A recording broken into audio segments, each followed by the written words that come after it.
Podcast. I'm your host, Jameel Warney here, and I'm with two of my fellow Sea Wolves, professional players, Akwasi and Tyrell Sturdivant. How you guys doing today?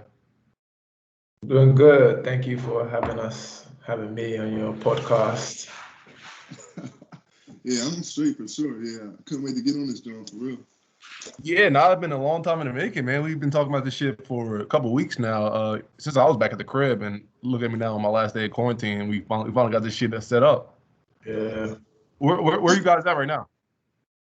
Well, I'm in France right now, Lyon. Yeah, back in France for the second season. Mm. Um, I'm back in Luxembourg. Oh, all right. Yes, sir. So let's go way back before our Stony Brook days. Let's go with you first, Ty, because you have kind of more of a simple story than Quaz going to 9 different fucking places. You also went to a couple different places too, so I can't even say. So at what age did you start playing basketball? I started what was it, at 4, and I was like always like the tallest though, so I was like real like skinny. Yeah. And like I grew up in Chester or whatever, so we used to just play at the park. I was always skinny. I could never catch, never couldn't run. And but yeah, I started when I was like 4 or 5 at the park. And the crazy part is, for probably some of the viewers, Chester is a wild ass area. That shit is a jungle times 10, bro. That shit is dangerous, bro. So I mean, so you stayed in PA for how long until you moved to Delaware? I didn't move to Delaware. I was like 17. So I was born and raised in Chester. Yeesh. Damn. Trench. The trenches, boy. So who's on your Chester team? 'Cause I know they had some good guys. Who's the best player to come out of Chester? You ask 10 different people, you're gonna get 10 different answers. You get different answers for sure. I feel like by default, it's probably Rondé or Jameel Nelson. I'll think more Jameer, not like, because Jameer was on the go for real. Yeah. And he like the only guy from Chester to make an All-Star team, I believe. Like in the league. Yeah, I'm about to say a lot of niggas made All-Star games in high school and shit. In the league though, but like if you just ask around the city, you're gonna hear Zane Shaw, like guys that didn't make the league but were like still like Darren Gubbins.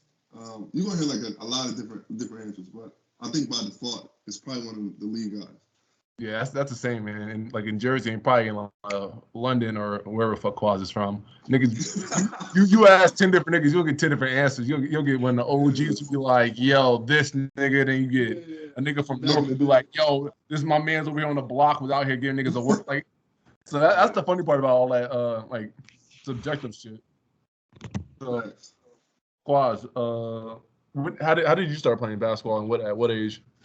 I started playing when I was 13 years old, I believe, and it was because 13. Yeah, I started late because I used to play soccer. Soccer was your first sport? Yeah, I used to play soccer. And the thing I didn't start playing until I moved from Ghana to England. So I didn't play any sports until I was probably 11 years old. Jeez. Yeah.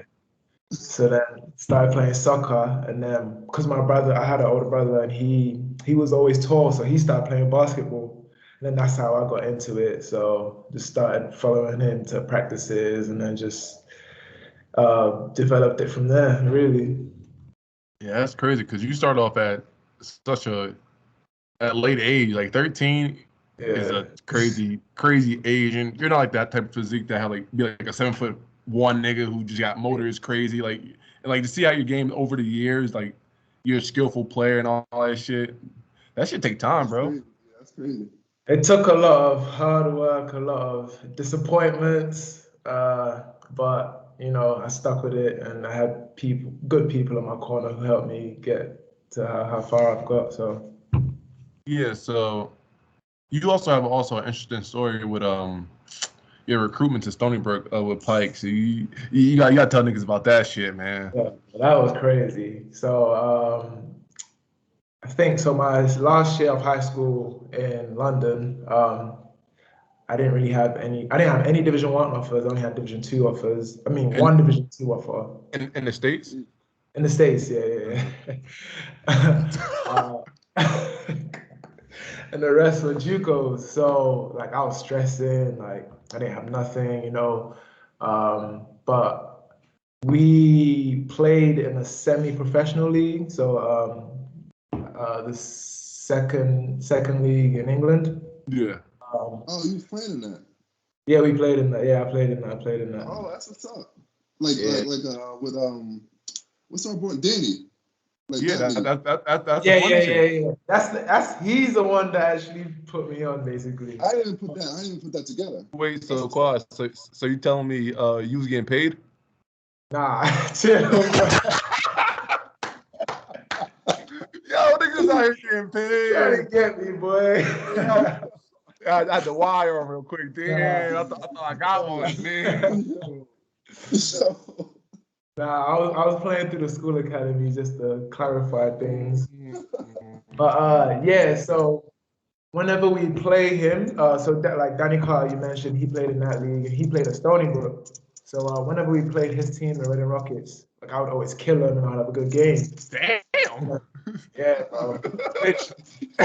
Always. talk that talk. Talk that shit, boy. So my high school coach basically spoke to him and was like, I said he doesn't have any Division One offers right now, and if you could talk to your coach about him. And he was like, yeah, I like his game, I like him as a person. So he said he would put in a good word. So long story short, he spoke to Pikes, and then like a week later, Pikes got on the phone with me. We talked. He basically told me that he'll make a bet. If we make it to the finals, he will fly down and come and watch me play. So like, I was like, you know what, we gotta win it. We gotta get to the finals. We gotta win this shit because this is my chance to play Division One. So I was so determined. So we finally made it to the finals, and he flew down. So we had two games. It was the semis and then the finals. Semis I played like shit, so I was happy he didn't come. And then in the finals, boy, I had a really good game. I think I had 21 points, like 5 or 7 rebounds. I think I had 21. Nigga, you know how much you had, nigga. I had something like that. You know, Niggas be gassed and shit like that, boy.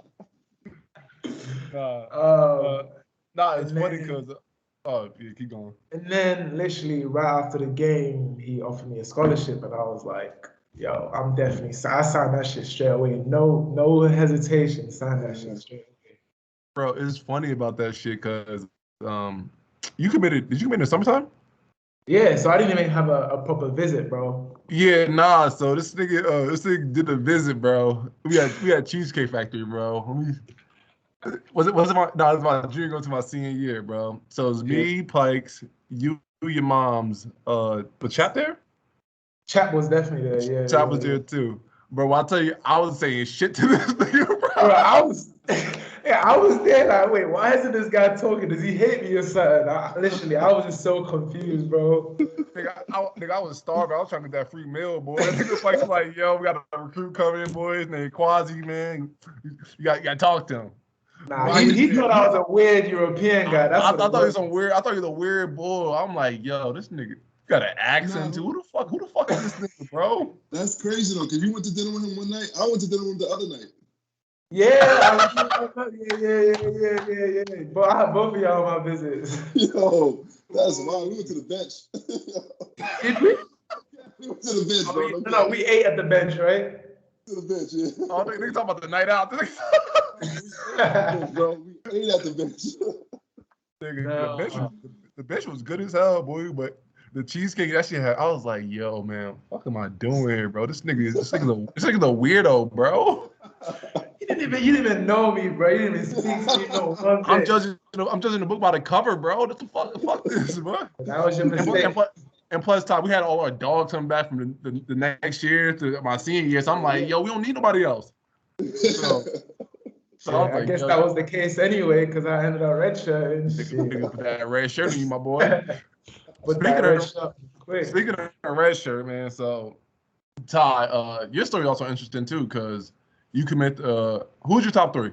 It was Stony Brook, obviously. Yeah, I had Stony Brook, Albany, and I think I was Drexel. Albany. Just think about the. Across the water, yeah. I was about to go to Albany. I was damn about to go to Albany. Then insert the Peter Hooley fucking 3. I was smooth. I would have had 2 chips. Chill. Yo. That was foul. That was Nah, but yeah, that was my top 3. The funny shit about Ty was like, so what's my freshman year? No, it was my sophomore year. My sophomore year. So you came on your visit. Yeah. And then fucking, bro, this nigga looked just like me, bro. I was like, yo, what the, bro? This nigga look legit me, bro. So this thing commit. And you gotta tell Quaz about the Instagram. That shit had niggas weak for a couple years, bro. Quaz, bro. So I had we went on a visit, and I was like, yo, I'm coming here, whatever. So I think I committed on the drive home, bro. Right. I think I committed on the drive home, and I was hyped. I went to the gram. I was like, you know how you that's when everybody was saying announce their commitments on the gram and stuff like that. So I was on the gram. I had to edit, I had a picture, all that. I was like, yeah, I'm so excited. I'm committed to the Stony Brook Seahawks or something like that. Bro, because time out. Still to this day, though, nobody know what a Seawolf is. Still to this day. Boy, I saw that shit. I'll tell you, I screenshot that shit 9 times, bro. I said it like, yo, this thing is wild, bro. I'm going to the Seahawks. Did anyone try to correct you? Oh, yeah. It was too late. It was too late. Yeah. I didn't delete that joint either, though. It was already done. But they was in my head, though. Now. Don't say still up there. I'm about to say, this nigga doubled down on that motherfucker. I could probably find that joint, though, but it's done. It was on my head. The funniest shit was the summertime. I don't think Todd remember this shit. So we playing pickup. You know how niggas is, boy, when you get back to for session 2. Niggas playing pickup every day, every night, boy, 9 o'clock, bro. Yeah. So we in there, bro. So niggas playing 5s and shit. I remember this shit vividly. So someone went to throw me the ball, and I'm at half court. This nigga Ty come from the blind side and leveled the shit out. This nigga tackled me like he was a linebacker, bro. I was like, nah, this nigga don't fuck with me at all, but he trying to take me out. No, I was at your head. That I was just talking though. I was like, damn, dude. Bro. So fast forward to that shit, man. This nigga Pikes gave you a choice, right? Pikes was like, yo, we got a lot of depth at the big man spot, so we want you to redshirt. So yeah, what had happened was, and I got so lucky, bro. I swear I got so lucky. So my freshman year, I didn't play the first 2 games, donut. I was suited up or whatever. I was in my red shirt, so I didn't play. I think we played Georgia and somebody else. And Columbia. We played Georgia and you played Columbia and Georgia, yeah. Yeah. So I'm like, all right. I saw the donut, so I'm like, I'm not tripping. And then he called me in the office, was like, yeah, I'm gonna give you a choice. You can redshirt and save this year, or I'll put you in for a couple minutes and we'll just see. So the next game was at Hofstra or whatever, and that's a tough game, but that's the round or whatever. So he put me in for 3 minutes. I took 3 shots. I don't think none of them hit the rim. My first ever shot was off the side of the backboard, bro. I'm like, damn, this is probably climbing for me. So then I was talking to Coach Young after that Hofstra game, and he was like, yeah, we're gonna give you one more chance, but if not, I think you should redshirt or something like that. And I'm like, all right, bet. Well, how can you redshirt? How can you redshirt when you already played? You gonna fake the injury? I think it was something like that. Something was going on, but you still something fishy going on, man. I think I still had the choice or whatever. So I had ended up, or either that, or just I was gonna be at the end of the bench, and then we all know how that goes, yeah. But I got lucky though because we had played a D3 school the next game. And he put me in. I was eating. Nigga was eating. For me, 11 and 10 was dominating. So I had like 11 and 10. And then I think the next game we had played, it was either Western Kentucky or another D2 school. Western Kentucky was fuck dogs, bro. I think it was Western Kentucky then. And I had side. I would play side. I had like 10 points, like a couple boards. Yeah. Oh, so that D3 game gave you hella confidence. Yeah, I was riding that wave, that confidence wave, and then after that, I was just in a rotation. And after those 2 first games, I didn't miss another game for my whole Stony Brook career. Played my boy Scott. Play my boy Scott King, which I love to death, man. Played him out of Stony Brook, man. That shit hurt. That shit hurts to this day. He started playing the 3 though. Yeah, we had nobody. That's why. We have to be having the 3-man. That's why. Yeah, but that's how it went though. I got lucky with that D3 game. That was dope. I didn't know that you had the option. Well, they gave you the option to. Oh, bro, I was on that because I was like, when I came in there, bro, I wasn't even out of shape. It depends on who you ask. You asked Van Dyke. Depends on who you ask. You asked Van Dyke. That nigga was out of shape. Bro, I used to die. Bro, every workout. Like the first 30 minutes, I was dead, bro. I've never experienced no work like that before.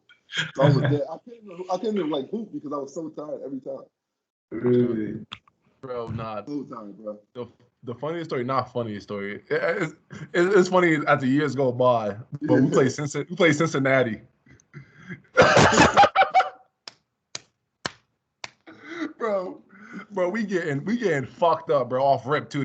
Like, like when you're in mid-major school, the high major schools you don't want to play are like the motherfucking dogs, bro. Like you play some skillful niggas like who high major, you might have a chance. But you play some dogs, bro, who are high major, it's currents for you. So we down like maybe like 10 or 15 at this time, and this thing is Tiger the and wait, did you get one? You got an and one. What happened, bro? I was so shook. I don't even know what happened after that. Yo, next thing you know, this nigga on the ground, boy.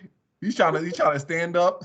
This nigga finger is out his socket, bro. I tried to grab him. I said, "Oh no!" Yo, that shit was like pointing like out here like an L, bro. I'm like, nah. Bro, Quad, I was so shook, bro. I went for like a layup. Ooh. And I forgot who the player was, but I went for a layup, bro.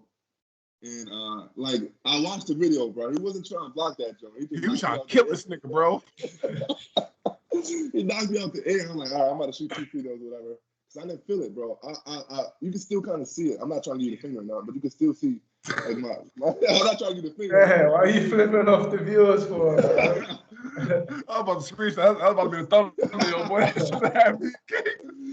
My finger like was literally out the socket, bro. It was literally making an L, like an L shit. It was like out the socket, bro. I've never seen it. I started screaming. But this nigga ain't missed a game after that. That's the crazy part. They put it back in, boy. He ain't missed no games. Bro, Rich popped that joint back in place, and I was back in the game, bro. I'm like, yo, this shit's crazy. But you know, at that point, I was a freshman too. At that point, bro, if you miss like a few games, you out the rotation. Oh, you out the rotation, bro. You out the rotation. Wow, bro. I'm not missing no games, bro. I'm not missing no practice, no games. You out the rotation after that. So yeah, so Quaz, you come in the recruiting class of you and Alonzo Campbell. Like, how was that? Because like when you came, you had a big freshman class. It was you, 5 of us. You, Secunda, Thrower, Roll. Was it not Roland? Yeah, not is that Ahmad? Jake. No. Jake. Jake. Oh, it might have been 4. It might have been 4, yeah. Like, and I guess Luke too. Luke was in that class, but he was a transfer. Coming out, yeah. And I had 4 I had 4 coming to my class. So me, Ahmad, Trey, and Ryan Burnett. And it was just Ray come in? Ray. Oh no, Ray came in with the year before. So who did he come? Was it Bradley? Chris Bradley. Yeah, Chris Bradley. So no, Chris Bradley was the red shirt. So we're gonna put a question mark over there. Yeah, I forgot who else. Because how did it feel with a 2-man recruit, man? Like, it was you and Alonzo Campbell, and to be honest, y'all 2 niggas are the opposite personalities. Yeah. Definitely. I mean, And you both redshirt too. So that was you saw him every day. Because you had the redshirt workout. Zoe was my guy, we both came in as freshmen, obviously trying to make an impression to try and play. But obviously we had a very talented team then. I remember pickup, like going at the guys, like I was intimidated. I'm not even gonna lie, like guys like Ahmad. You should be. like playing against Ahmad, like as a freshman, I was like, damn, this guy's crazy, because he kind of was. Yeah. Like there's times where he would be like, fuck that, play one-on-one, this is that. He would check the ball up like to me, be like, nah, play one-on-one, this is that, trying to challenge me. Back then I thought, oh, this guy's trying to like bully, like violate me. But like now that I think about it, he was just trying to make me better. So iron sharpen iron. Exactly. So I'm grateful for him and all the guys that were there, you guys. But I mean, it was nice. I mean, I got to go through the red shirt process with somebody, so it wasn't as bad as I thought it would have been, especially if I was going by myself. And once October, November, December kind of went around, like everything just started moving fast. It was a quick process for me. Yeah. But how it started really was, I think Pikes just brought me to the office one day, and he literally wrote a list of the guys on the team and the minutes that each player is going to get. So he just went down the list. Yeah. I was at the bottom, and it was like, so you be playing like 5, maybe 10 minutes per game, and you may not have the opportunity that you want because we have a really strong team. And he was basically like, you could redshirt. I'm going to give you the option. You could redshirt and start the next year, or you can try and fight for your spot. So it was hard. When I heard that, I was like, damn, because I came in with my ego thinking, yeah, I'm gonna play D1. I'm gonna play. I thought I was good enough to play, but there's a lot of things that come with college basketball that you don't see, that coaches see. So I think more so like it was an easy pill to swallow because like we was a really good fucking team. Yeah. Like we probably one of the best mid majors in the country. So like knowing like you have the opportunity to get 4 years back and learn over like seeing it, you're not gonna see a mid major team like that every year. Exactly. So you seeing that up close, it show you how to work hard and like it's a cheat year pretty much. So like 100%. If niggas was going 10 and 20, then I understand you probably be sick about that. But like So like after talking with my family, my high school coach, it seemed like the logical thing to do. Have a year, get my body stronger, learning from you guys, seeing how the game is played and how to practice at a high level. So, I felt like I was involved. I was practicing every day, busting you guys' ass and practice on a dream team. That dream team was elite. I'm not gonna lie, that dream team was elite. It was me, Chad. Chad was going crazy too. It was doing too, right? Yeah. And Chad was talking his shit too when he got buckets.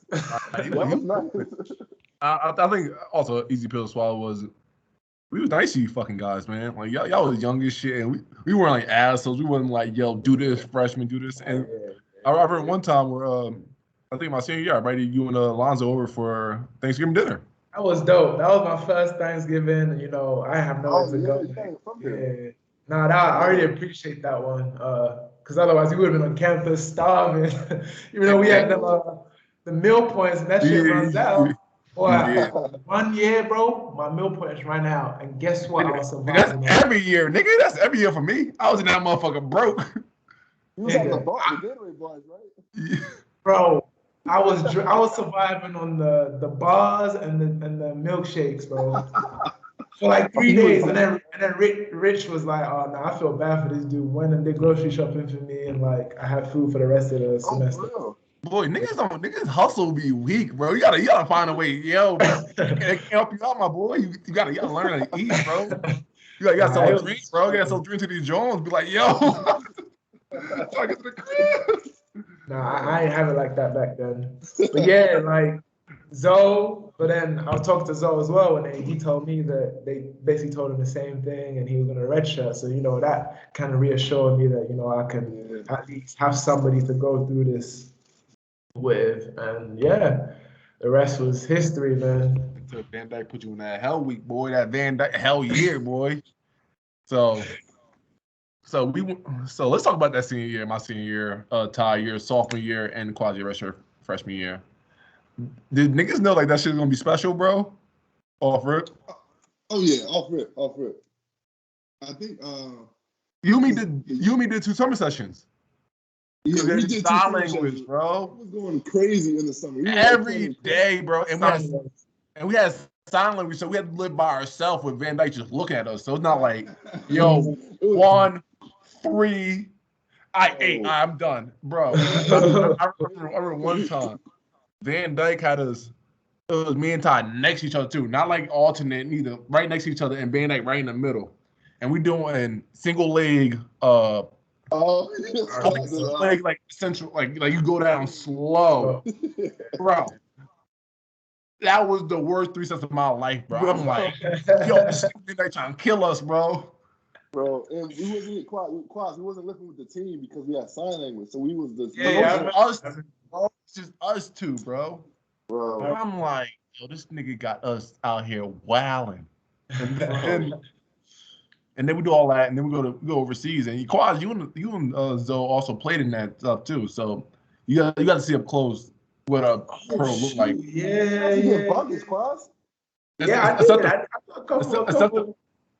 Except the first game. The first game, them niggas was not pros, boy. Yo, that was a Lithuanian team, right? No, that was Germany, boy. We was in Germany for that one game. Yeah, but it was a Lithuanian team that was lighting us up, no? Yeah, they played us a couple. The first game we played a German like maybe 3rd or 4th league, bro. They were bad. And we won like 100 to like 32. Oh yeah, I remember that game. Yeah. And niggas was like, yo, man, we over here, we tough, bro.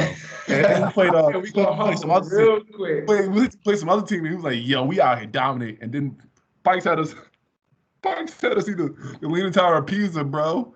And then we come to the game a little late. The other team in a full-on sweat, bro. That was a nice Stony Brook pack, boy. That was a nice Stony pack, boy. They packed us up. Boy, they lit us up, boy. Oh my! They scored every possession of the game. So I said, "Yo, this niggas bro." Pikes was playing niggas 5. I was like, "Yo, thank God, boy." When I got out that 5, I said, "Whoa." Boy, I was tired as hell too. No, that was a good trip though. No, it was fun. And you can see up close, like what a pro is, what a pro look like. Yeah. And we saw beautiful areas. Like, we was in Frankfurt, we was in Milan, Venice, Florence. Venice, yeah. Venice was the vibe, boy. Venice had on the water. Nice, bro. Yeah. Boy, me and Ty was getting gelatos every day, boy. I was like, yo, we are wilding. In the mix. In the mix, bro. So we come back for that. Bro, we come back from that. And so back to like our years, our it was like my only year with y'all. But we played. I knew after the Vanderbilt game, I was like, I don't think was you there, Quaz? Or did you? Nah, we were redshirting, so we couldn't travel to that game. I thought you guys. I thought you guys started coming later in the year. You probably came on winter break, to be honest. I think it was because we had some classes or something. Like if we didn't have classes, we could have gone, but if we had classes, we had to stay. So we didn't travel that game. Bro, after that Vanderbilt game, I was like, yo, man, like we can do something special, bro. And then we lost to Western Kentucky like the day after, I think it was a couple days after, and then we're really playing well. And then we lost to Northeastern, and then we went on a run, bro. Yeah, we went on a crazy run. I think 17 games in a row. We had we had the longest win streak in the nation. Longest D1. Yeah, we had at one point it was the longest D1 streak. So we saw that shit, bro, and And Qual, you got a little spoiled because you saw you didn't see the heartbreak. So we lose to Albany, then we lose Albany, beat Maine, lost to Vermont. And you saw how niggas was in a panic off rip. Niggas was in that bitch like, yo, but we had a meeting. We was like, yo, we can't keep fucking playing like this, bro. Come on, bro. I'm like, yo, niggas is wilding, bro. You know how that winning streak got everybody gassed up now. Winning streak got. You remember the time when we was in Albany and niggas started trying to wear the white. I was like, yo. Is that when we lost the streak, right? Yeah, that's when we lost the streak. Yeah, bro. They was tweaking. Bro, before the game, bro, every time we were away, we were black tights, bro. Every time. Bro. I don't know who in their fucking mind thought yo, bro, we're gonna wear white tights to this today. It sounds like something Ray would say, bro. All right, so first of all, only 4 people wear tights. Me, D, Ray, and probably somebody else. Maybe Ty. Me too. Yeah. So niggas was like, yo, bro. I see niggas putting on white. I'm like, bro, what we doing? And we're in black. And niggas like, nah, we're in white. And Ty not saying nothing. You just hear Ty in the back gas and she's like, yo, like, yo, boy, what you gonna do, bro? I'm like, yo. I'm like, bro, we do this shit all the time, bro. They're like, nah, fuck that. When we come out to Albany, get drunk, nigga, they beat us by 20. I'm like, yeah, see, we bullshit. They got us. So that all happened. We get humbled by Vermont. So we're like, yo, you saw how niggas trying to act like champions off rip. So we like, yo, we gotta cool this shit out, boy, because we had we knew we was gonna play. We knew we were gonna play UMBC, and niggas know UMBC they probably was bad on record. Yeah, but on paper, boys, they had dogs, bro. They had Lyles, Will Darby. Darby was fucking. Darby was a sniper, boy. He was sniping niggas. Oh my! Yo, this man was frying me. Well, he was a stretch forward too. That's the thing about the American East, boy. Boy, they don't play a nigga out of position so fast, boy. They had Jahad Thompson at UMass Low playing the 5 spot as a guard. Like what? Boy, hold on, Ty. You remember that time we played UMass Low and I snuffed them?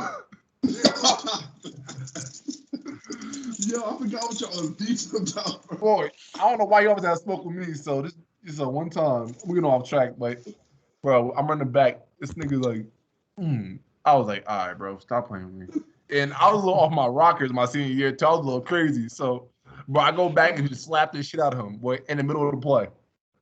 Bro, the good part about it is they didn't have replays at the time. They had replays in UMass. So, they couldn't see the replay of me slapping the shit out of him. No way, that one. Pikes was like,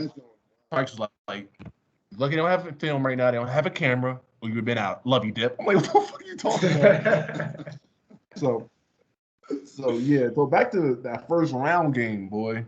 Quad, you saw all the home games too for the playoffs. Yeah. You was there front center, boy. You saw it, and you saw the environment. Well, I was in the middle before the games doing my little Dougie. You remember? Bro, that game was wild, bro. I couldn't get no sleep. That I was like, yo. Which one was this? You talking about the Vermont game? No, UMBC. The first round, bro. Yeah. We had a bad draw, to be honest. It was UMBC. Yeah. Then we supposed to play UNH. Then we supposed to play Albany. So we go down 10. I'm like, we gotta lose in the first round at the crib. So we come back. We started hooping, and as we winning, we win by 3. All we hear is Albany lost to Hartford. I was like, yo, nigga, we ate some Popeye Spanish, boy. We was in that bitch. We started moving. We started hooping. After that, I was like, yo, if we lose this now, bro, we don't got it, man. He's just like, niggas never gonna win. So then we had to play Hartford too. We beat the dog shit out of Hartford, but we was like, nah, y'all ain't doing this stuff, bro. And that's when how much? I think you had 40 that game. No, that was the finals. That was Vermont. That was a Vermont game. You went crazy, bro. The final game. Nah, that was bobblehead night, regular season. Nigga had 36-18. Yeah, I was about to say, you crazy. I know my stats, Quaz. Nah, so So what happened? So we were down half of Vermont too, right? Boy, you remember this shit? Yeah, but we down like 10. I might have been down 10. Yeah, and with the halftime, and nigga was like, it's quiet as shit. And this nigga Ray said, "Yo, Roland, you scared to play, don't play, bitch." I was like,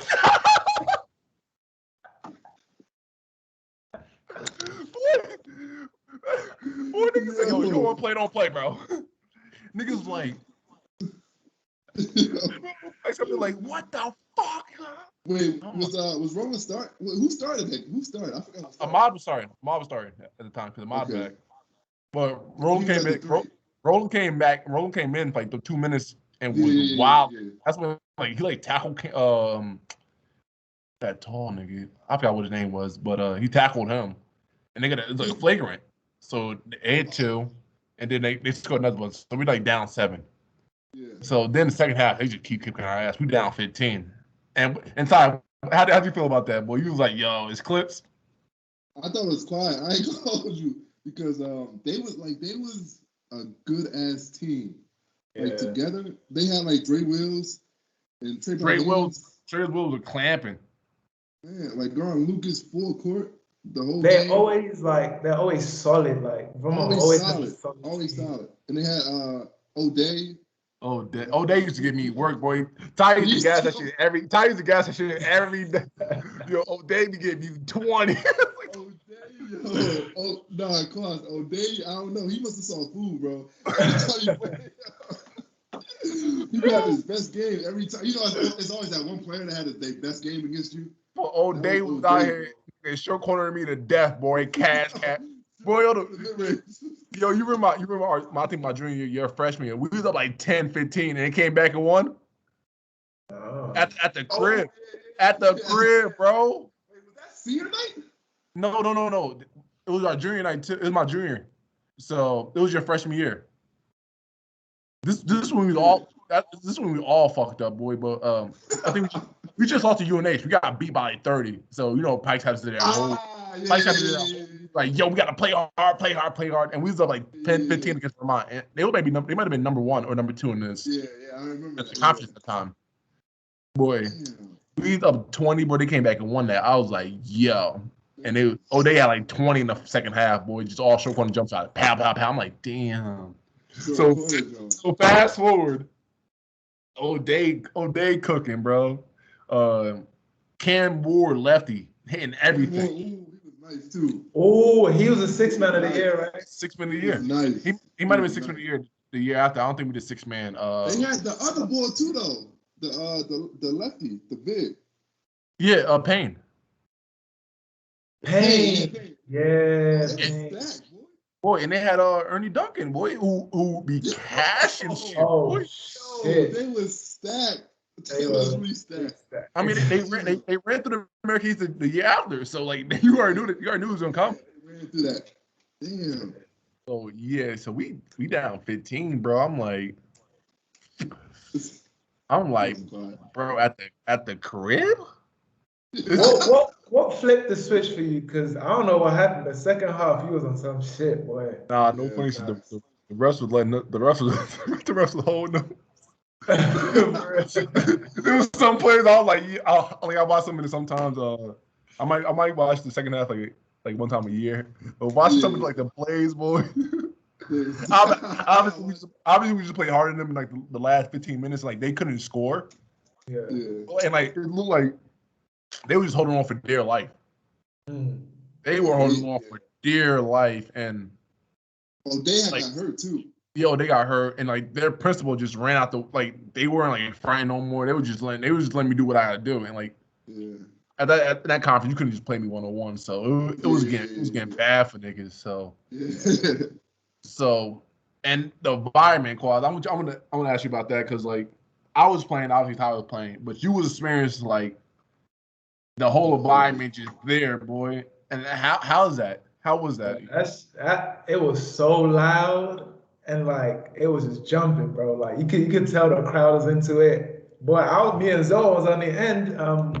Van Dyke, we got Van Dyke just screaming in our ears, bro. Nah, the atmosphere was crazy, bro. Like I think the best part was when like everyone just stormed the court, bro. Boy, that storm in the court was wild, boy. I swear I got punched in the head like 5 times, bro. Oh, niggas ain't fuck with you. That's why niggas just Everyone was just going. They're free licks off. Yeah. Nah, that was crazy because I ain't never seen something like that before. So like experiencing that was like wow, like Bro. Basketball. Bro, that might have been the best Saturday. It was a Saturday. That was the best Saturday of my life, boy. I'll be you guys too. It was crazy, bro. And niggas was on spring break. Niggas was on spring break too. So I'm like, it was still packed, bro. And so obviously we go to play Kentucky. Rough. Woo! That was tough. Nigga, fuck that. The 3 days before that, boy, I was soup, boy. As a mid-major, bro, free deodorant, free body wash. I know niggas still using that body wash right now, boy. Yeah, hella free everything. Yo, that shit's crazy. That joint was so lit. And we was on CBS. CBS. Yeah, that was cool. Yeah. CBS.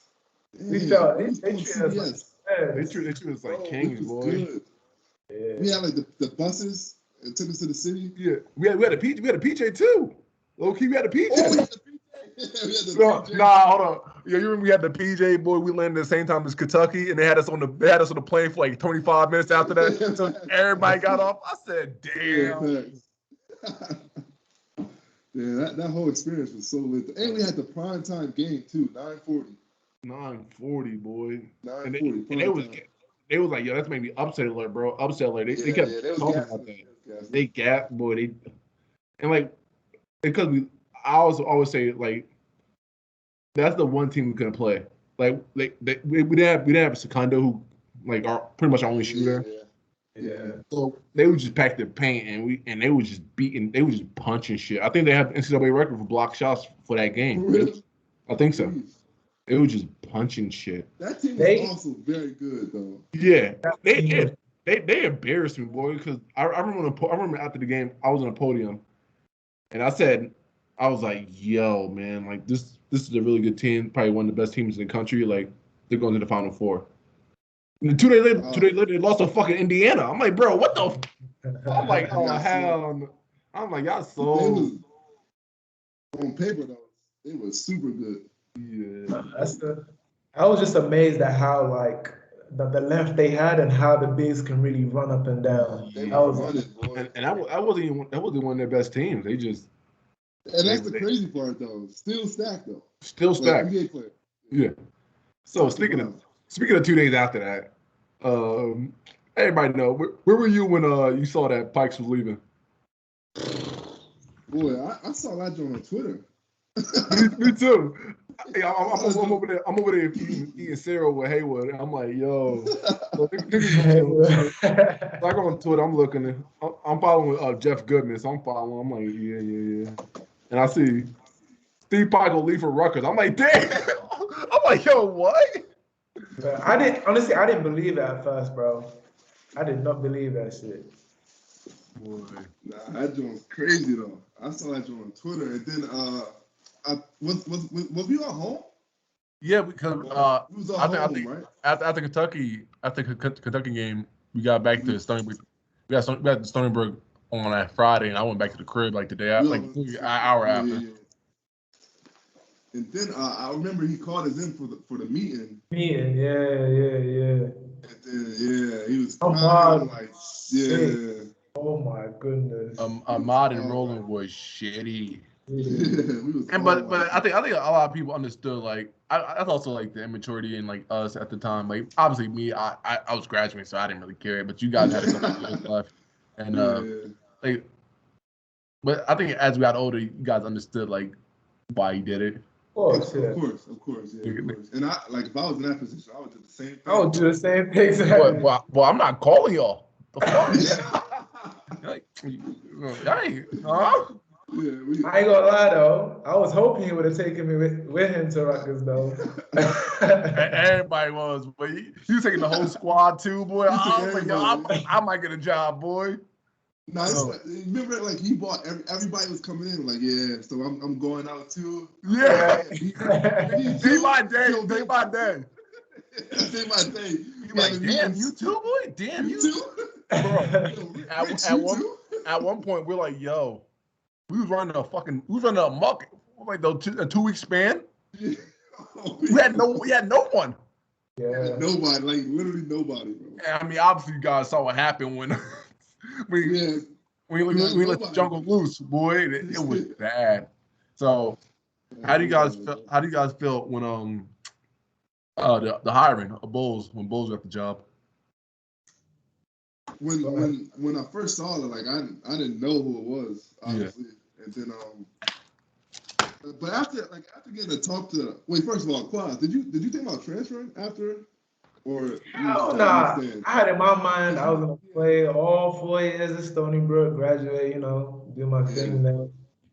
Yeah, I never, because I didn't know much about college basketball at that time anyway. Yeah, so I feel that. That's the safe bet. Because sometimes when coaches come in, like they start making changes and stuff. Yeah. And the thing with me, I was worried because I got hurt at the end of the season. I had a meniscus surgery. Because when you slipped and because Shawty had the floor white and you slipped. Yeah. I remember that, damn. I would have sued the shit out. I would have had that shit as Quasi University, boy.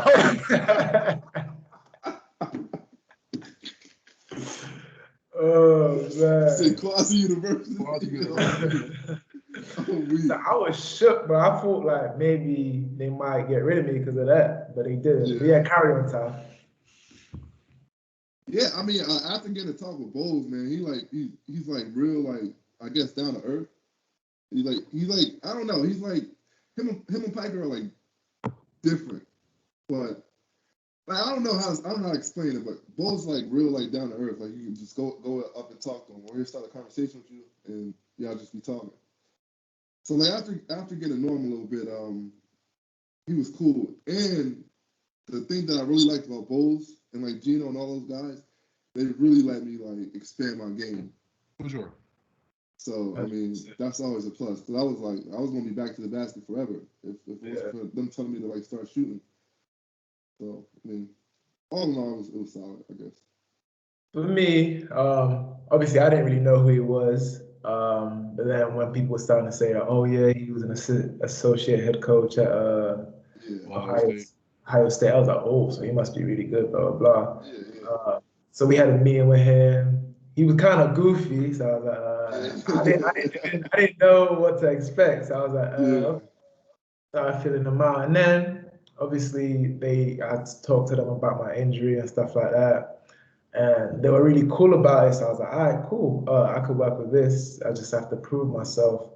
And at first, they even told me, they said that they didn't think I was going to play much from what they saw and like my injury and blah, blah, blah.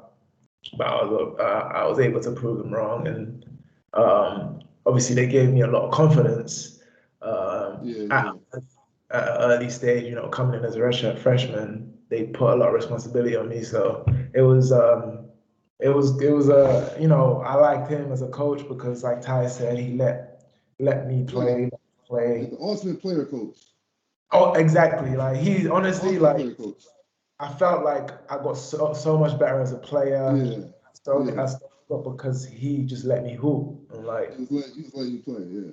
Yeah. So I think, definitely, I'm grateful for whatever that happened. Everything happens for a reason. So that was a blessing in disguise. All right. So, Ty, you played 2 years under him, and Quaz, you played 2 years also, right? Three? All right, 3. So, after that, obviously, Ty, you go overseas, but Quaz, you had one more year, and obviously, because you did your redshirt freshman year, you didn't have to sit a year. Yeah. And you had an amazing opportunity. Do you want to talk about it? Yeah, sure. Honestly, I wasn't even thinking about transferring at all until towards the end of the season, when I started to understand that that this is a thing where people grad transfer and whatnot. And as a kid, I always thought I could play with the best players. I had the belief that I could play at a high level. So, I started thinking about it, and it was really going to be a possibility because I had a great year. Although we flipping lost in the first round. Shitty boys to fucking Binghamton. Oh my god. That was awful. But that process kind of happened quick. Towards the end of the season, I'm pretty sure my coaches had an idea that I was gonna end up transferring, blah blah blah.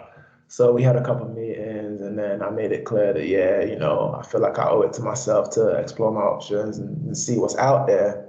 And obviously, I want to explore the possibility of coming back. So I put my name in the transfer portal, and all hell broke loose for this nigga after that. So Pikes was the first coach to hit my line, and we had a good conversation. He came down literally like 2 days after. We had a nice chat, blah blah blah. And then my phone was just blowing up the whole week. I was getting phone calls, emails, text messages, DMs. So it was crazy because compared to coming out of high school and then now grad transferring, the process was crazy. So I wanted to enjoy it. Bro, it's funny about this shit because this dickhead did the worst thing ever. He fucking calls me. It was like, yo, man, what y'all do? I'm like, Quaz, first of all, don't ask me, Quaz. The fuck? I don't want to get in the middle of this, Quaz. I don't want to get in trouble by Stony Brook or I don't want to do none of this, Quaz. Like, I can already see how this shit gonna go right now, too, Quaz. Like, boy, you go to Rutgers, bro. Shit already. You go to Rutgers, bro. They're gonna say either one or two things, boy. Either Pikes in the bag or this nigga Jameel funneling players to Rutgers now. I'm like, Quaz. I'm like, like every conversation, I'm like, Quaz. I'm gonna say, I don't give a fuck what you do, Quaz. I don't care. Every time I said that, every meeting, I don't know if NCAA tapping the phone. I'm like, yo, Quaz, I don't care what you do, boy. Hey, either way, they was gonna connect you. I was like, bro, why connect me, bro? Leave me alone, bro. So what's your top three when you transferring? Top three was Rutgers, SMU, and TCU. Oh, you didn't have Stony on the comeback?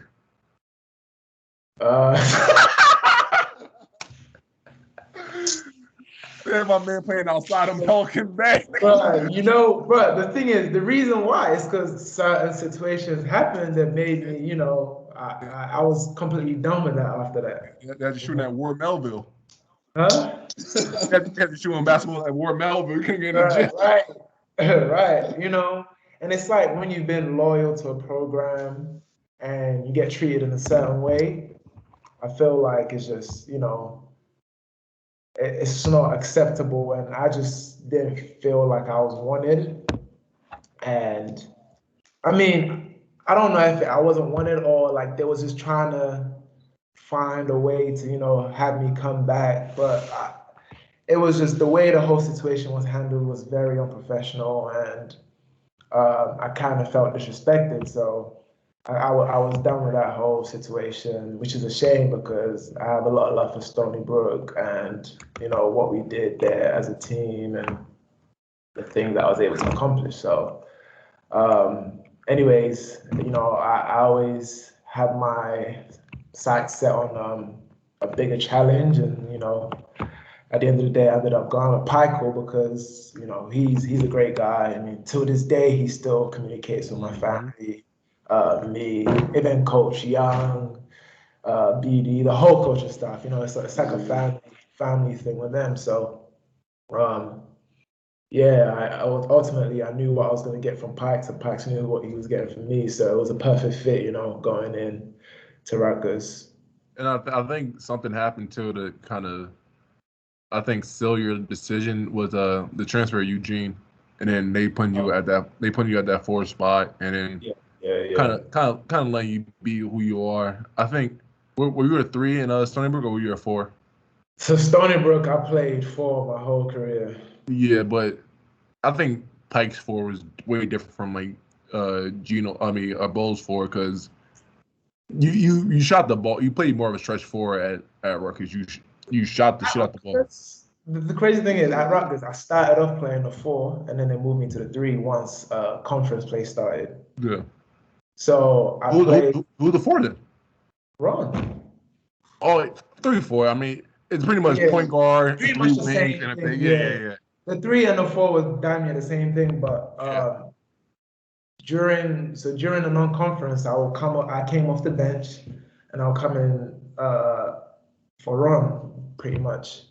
And then once the season once the Big Ten conference play started, he put me at the 3. He was like, guys are bigger, blah blah blah, and they needed a guy on the wing like me. So I was like, all right, cool. I played that position, and I think it worked for the rest of the season. So we kept obviously that shit worked, man. Y'all was out here surprising people, boy. It was honestly like everything just lined up so perfectly. Like going from England to Stony Brook, from Stony Brook to Rutgers, everything was just so smooth. So I'm grateful. All right, so with you, Ty, it was your rookie year, right? Was Quads last year your rookie year? I'm trying to think. Last year was my rookie year, yeah. No, I'm talking about Ty. Ty, okay. So where were you at the first year? I was in Luxembourg. You was in Luxembourg. All right. So wait, what year was COVID for you? The COVID year for all of us. Was it that? It was my second year. I was in Germany. Second year. And then last year it was kind of iffy with the COVID too. All right, so tell me about. Started my second year. All right, so tell me about Luxembourg because you obviously been there for most of your career. So what draws you to Luxembourg? Boy, Luxembourg is so lit. Yo, Luxembourg is lit. It's small, right? And one like great thing about it that's underrated is when you go to games, you only drive in like 30, 40 minutes at max. And that's clutch. That's clutch. Y'all know how the road trips be. Yeah, boy. These niggas go to Maine. That's a 10-hour bus ride, boy. Yeah, I'm not trying to do none of that. But along with that, though, there's like a lot of Americans here. Everybody speaks English. So it's not like you feeling like you out of place or whatever. And it's like a lot of, like, we see it. It's like a lot of black people here, too. So it's like, I'm not like feeling like out of place. There's like a lot of American stores. So it's like the perfect balance between like being overseas and then also like feeling like at home. Yeah, a little bit. So I think that's what I don't know. I guess that's why I'm like still trying to be here. I guess for the most part. All right. I'm trying to think. So you did Luxembourg, and the second year was Germany. That was Germany. Yeah. And so let's go to the COVID year. So how did COVID affect you guys? Like, because obviously my year got cut short. Quaz, your year got cut short. And Ty, like, how did you know? Like, COVID is serious. Boy, I definitely had the Rona when it all was popping down. Oh, this nigga's. Yo, so it was like March 2020, bro. I remember it vividly. And we had just finished the game or whatever. And then like the next day I was like sick as crazy. Like I was like crazy sick. And like I couldn't I couldn't eat or whatever because I couldn't swallow, pause. I couldn't drink water. I definitely couldn't smell. My throat was like crazy closed up, like to the point where I couldn't even like swallow my saliva, bro. Like to sleep, like it was so crazy, bro. To sleep, I had to sleep with like a bucket on the side of my bed, and then anytime I had spit in my mouth, I just had to spit it out, bro. It was my throat hurts that bad. And I ended up going to the doctor, and they gave me like cough drops. I'm like, what? But that was before like the testing and all that was out. So our season had ended up getting canceled. And then I think like Trump had put out a statement that like Americans like overseas or whatever, they got to get home or you was stuck over there. Yeah. So while that was happening, the flights was being jacked up. So they like flights going for like 2 bands. Yeah. And of course I don't pay the flight, but the team trying to get the best deal. They trying to get the best deal. So they tell you, yo, leave it a week and a half, boy. This was exactly. So I had ended up like I already had a flight to go home or whatever like a month later. So I ended up luckily being able to change that flight to one that was like the next day or whatever like that. But going through the airport and coming home, like I landed in JFK, and like to get out the airport and then like into the street, you had to do like a temperature test or whatever. Yeah. So the whole flight, like I'm coughing, like everybody know I'm sick, bro. I'm coughing, I'm sneezing, like I was gonna do it. So everybody on the plane know I'm sick. So we go through the temperature test, and everybody looking at me or whatever, because they know like I'm sick as hell. And they check my temperature, and I'm like, yo. In my head, I'm like, yo, my temperature about to be high as hell because they gonna put me in quarantine somewhere for like a month. I'm like, yo, they gonna think I'm like, so they had ended up taking my temperature or whatever, and my joint was like so low that the bull was like, yo, are you a zombie? Because your temperature's so low. I'm like, bro, I don't know, but like this is before like anybody knew anything really about COVID. Yeah. So he had ended up letting me go. And I probably like gave the whole airport like the Rona, bro. Yeah, this nigga over fucking wild. Nigga gonna be mad as hell. They gonna circle back to that day he was around. Nigga like, nah. And this one, like, you wasn't wearing no mask or nothing, so I was just like coughing and sneezing, just out in the open. Boy, that was like me because I think my first year here, nigga, my last few days here, I think I had bronchitis. So, damn. So I get to JFK. And I had this nasty cough, bro. But like I'm trying to hold it in so niggas won't like yo, he calls quarantine. So he was like, yo, where you been at for the last like 6 months? I was like, Korea. He was like, you feel good? And I had like the cough in my throat, so I'm like, yeah. The nigga looked at me like, oh, nah, I'll be right back with your car. When he left my passport, bro, I was like, yo, I'm about to be in quarantine for 3 years. They about to lock me up, bro. Oh. They let me out.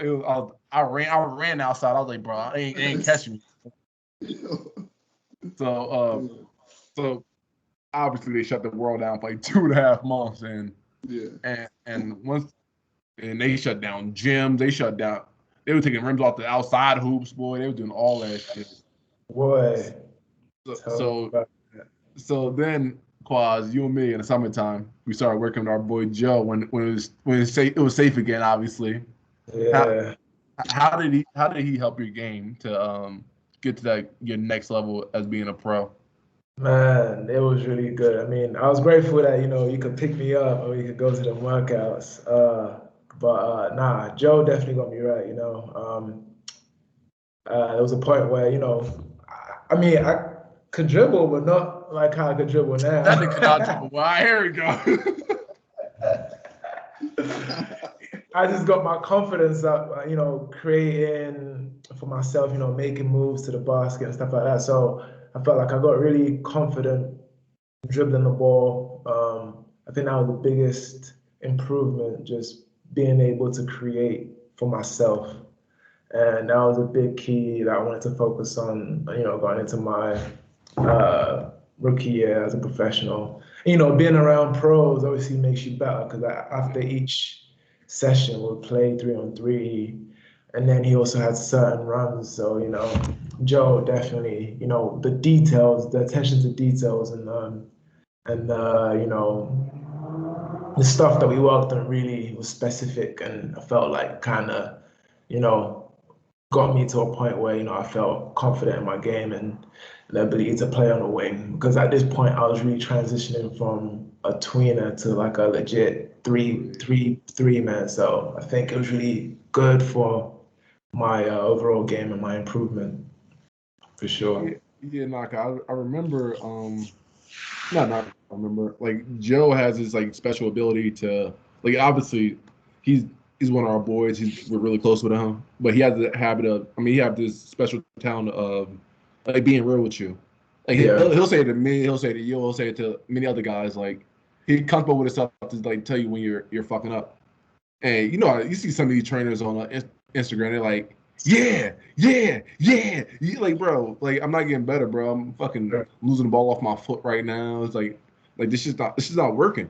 And like he works on like skill that's gonna help everyone in that workout group. Now he's not doing like fucking all right, between legs, step back, between legs game.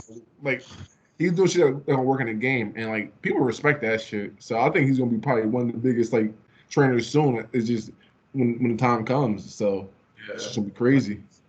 100%. So let's talk about you guys. It was Ty's third year and your first year. Let's talk about your rookie year in France. Yeah, France. Yeah, Pro B France. Yeah, I mean, it happened really quick. I signed, and then I think 4 days after, I was on a flight straight to France. Initially, Nah, you gotta tell niggas about your pipe dream, boy. You out here dream chasing. oh, everyone's trying to dream chase. You know what I mean? That No, boy, I was that just boy, waiting. that boy moving the goalposts down. That boy was like trying to, he was trying to get back to the G League. I'm like, bro, the G League not happening this year, bro. He's like, nah. Yeah, I'm like, bro, go overseas and make some money, bro. It's not that bad. I'm like, nah, I got this. I was like, nah, man, I'm gonna wait for the G League draft. This is that. Me, I was grateful that I had people around me advising my agent, Jamil, other pros talking to me. So it was just like I had to take that opportunity and not just wait. Because if I did wait, I wouldn't have had nothing until whenever the G League started. So yeah, I ended up coming out to France. Team called St. Quentin. It was roughly an hour and 40 minutes from Paris. So, I was happy that that at Paris, boy. I could go to Paris whenever. But the only thing is I couldn't really enjoy it as much because, oh no, Jamil frozen. I'm back. He's back. Oh, Ty's frozen. boy, I thought that was gonna fuck up my recording, bro. I'm about to be shitty. All right. So, yeah, Paris is nice. No, Paris. You was just in Paris, weren't you? Yeah, I was, boy. I'm about to check in. No, what's good with that? What? Nah, wait. So Ty, you was in you probably know. No, you've been to France before, right? Am I tripping? Yeah, I've been to Paris too. Yeah. I was about to say, damn, nigga, nigga been around the block. Yeah, around the block. Yeah. So so that was when the COVID situation was happening, and basically the season got put on pause. We weren't playing for like 2 months. There was lockdowns as well, so we literally stuck at home. The only thing is we were lucky because professional athletes were able to practice, so we got to go to practice and stuff like that. But we was just literally practice, go home, practice, go home. So it was tough. I'm not gonna lie. I probably didn't notice, but I was borderline depressed and had anxiety, all that. Yeah. So it was really tough to start a pro year like that. But once, bro, tough. I didn't realize that you just started. Yeah. Exactly. Yeah. So, I started off, wasn't playing that great. I was even talking to Jamil about that. And, he was just, obviously it was an encouragement and, talking about how the process is and stuff like that. But it was tough because I started to be down on myself and be discouraged. Mm-hmm. Then eventually, once I had that one good game, everything just started, clicking. So we started playing. They predicted us to finish 17th out of 18 teams. Sheesh! Yeah, bro. So we had a crazy year. Like we started beating like really good teams, and people were like, "What the hell's going on?" So we kept them winning. We had a great year. Finished third. So it was a really good year. You say you finished third? Finished third, yeah. That's tough. Yeah. We had Coach of the Year, MVP, and Young Player of the Year. So, we had a really good team. And then here goes Jamil again. Yo, they battling my life right now, boy. Yeah, now we gotta wrap this shit up, boy. Niggas gonna lose all this recording. Boy, so Ty, let's talk about your overseas experience for the last couple of years. Yeah, it's been good. Like I don't know, man. I feel like you grow, like being by yourself all the time. You just grow as a person, and then especially like as a player. And I think like as a player, I think like now I'm like hitting my prime. Like Yeah. I think these next couple years are my prime years for sure because like the first 3 years, I always was adding something new to my game or whatever, whether it was dribbling, shooting, or whatever. Now I feel like I got everything that I want to have, and now I feel like I'm starting to hit that prime, like starting to like turn that corner finally. For sure. So, yeah. That's what it's all about. Yeah, turn that corner now. So I feel like my experience has been like great, and I like where I'm at. Like I think a big part is like just liking where you at and who you play with. Yeah. Bro, That's underrated. Like people don't know that though. That's underrated, especially when you change teams every year. Like that's to be like stable. a huge thing you just say, bro. Yeah, to be stable and like where you at, like where you living at, and like your teammates. That's big. That's what people probably don't understand about playing overseas though. Like you said, Quas, like everybody probably like, especially with the Kobe era, every like Hooper probably went through like some type of like depression or anxiety, and like having teammates that you can call on or like just hang out with or whatever, that makes like a whole difference. Yeah, definitely. Nah, I remember it was something I think one of my teammates said in the G League. He said, and there are three things about basketball overseas, and you don't like two of the three. You're either gonna like your team, like your coach, or like the city. And a lot of people experience that shit, boy. A lot of people like the city and like the team. They don't like that coach. A lot of people like the coach, the team, not the city. Yeah, So it's like exactly issues, and we find a perfect mix of like this is the rare case with all three, and that makes it fun. And when you find like your niche, like I found my niche at being in Korea. Hopefully, I stay for the rest of my career. And Ty, you probably feel the same way about Luxembourg. Yeah, I feel the same way. And Quad, you're still on that journey. We want you to figure it out. to top level, and so once you get that niche, man, you find where you stay at. This shit's fun. Yeah. So, wait, I want to do what something. What brings you to Korea? I never asked this though. What keeps you Right. in Korea? Nigga, that money, bro. Hey, That bread, boy. No, but niggas on the back on Twitter. I didn't know why I'm staying. But you said the money, right? But I'm pretty sure in China they're offering you more. It's You fun don't over here like too, boy. It's fun over here. Bro. China is a mental war, bro. Like being in Korea, like I did this shit by my one time. I did this shit by myself. Like Hay was here for a couple months, but ultimately I did this shit by myself, and like I was comfortable enough to do that. So like this shit's cool.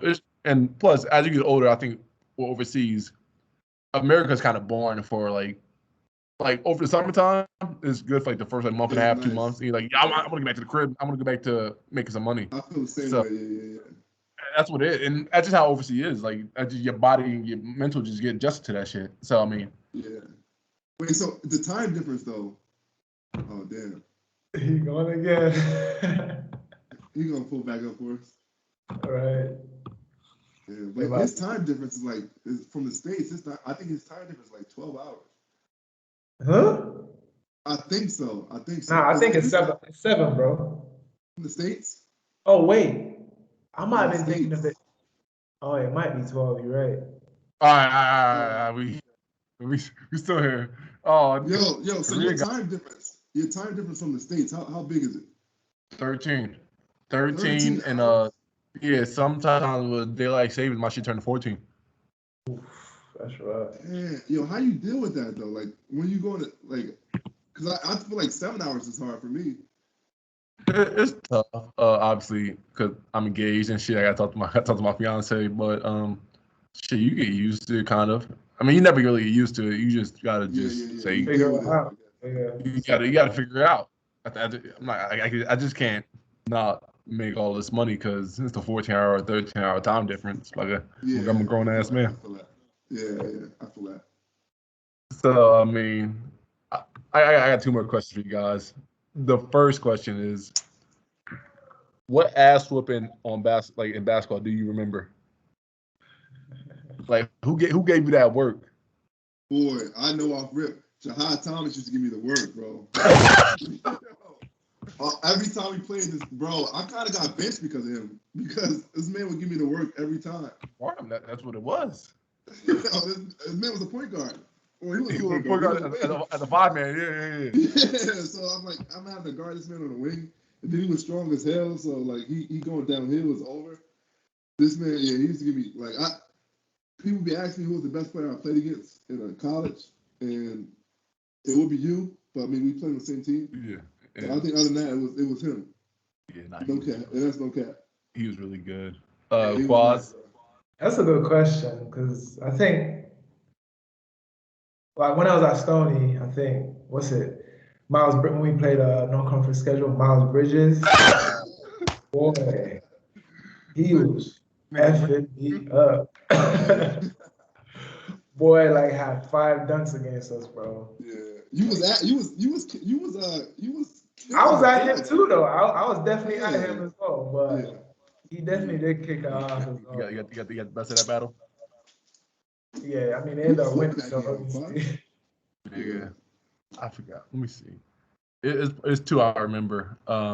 It's funny because I think my senior year in West Kentucky, it was that white kid. I forgot what his name was. Justin Johnson. Justin Johnson. It might have been something like that. Something like that. Yeah. I remember 6'4", 6'5" kid, boy. And this after we played Vanderbilt. That's after we played Vanderbilt. So I'm feeling myself like, yo, niggas can't really check me. Boy, he was doing things to me. And he averaged 4 points a game. Yeah, like 20 against me, boy. Just he. I'm like, yo. He was kind of nice. Like he was weird. Like his game was kind of weird. But and then when I was in G League, we played Sioux Falls, so Miami Heat D League team at the time, and there was a guy named Keith Benson, and he scored 30 points. We played him back to back. He's 30 points. Shit. He scored. It's tweaking because I can hear you. Yeah, Jameel shit tweaking. It must be a time limit on this joint or something. It might be. Because if he made it an hour, maybe he could have extended it. Oh, he's back. Nah, it's my Wi-Fi, boy. This shit back Korean Wi-Fi. Yeah, now this guy Keith Benson gave me 30 in like 25 minutes. It was bad. And Jeez, 25? Yeah, 25 minutes. It's just nasty. On back-to-back nights too, Friday, Saturday, 30 piece. Take that, go home. Yikes. Damn. And I think my last question for this podcast, because we've been going for an hour 18. Which album coming out first, Donna or Certified Lover Boy? Ooh. Bro, Drake is going to wait until Kanye drops, and he dropping. That's Whenever fact. Kanye drops, that's when Drake dropping. That's the fact. thing is, he said it. You saw the hack on SportsCenter. He said Certified Lover Boy, September 3rd. But I think he's bullshitting too. I don't think so. I think he's going to wait for Kanye to drop, and then he's going to drop at the same time. Because they're big beefing right now, so he's trying to get the better of him. What y'all listen to first, though? They dropped the same day. Certified Lover Boy. Nah, it might be Donna. It might be Donna. I'm going to listen to Donna first. Because Nate's a big Kanye fan, so I mean, we live together. He is a Kanye hit. Yeah. So, I mean, hopefully some good music come out, man. Y'all heard that new Kendrick Lamar boy? That that shit crazy, boy. He's bad. Kendrick. Damn, we didn't get to talk about the. We gotta do another podcast. Bro. Yeah, now I already got this one out the way. So I mean, we'll talk about some other shit next time, man. But man, I appreciate you guys for tuning into this, and I appreciate you two guys for taking an hour of your time to talk to the boy. And I hope you guys want to come back on this podcast once again. Definitely, bro. Appreciate it. I appreciate you guys, and I appreciate the viewers for listening to another episode of Jameel Warney Podcast. Thank you. Have a good day.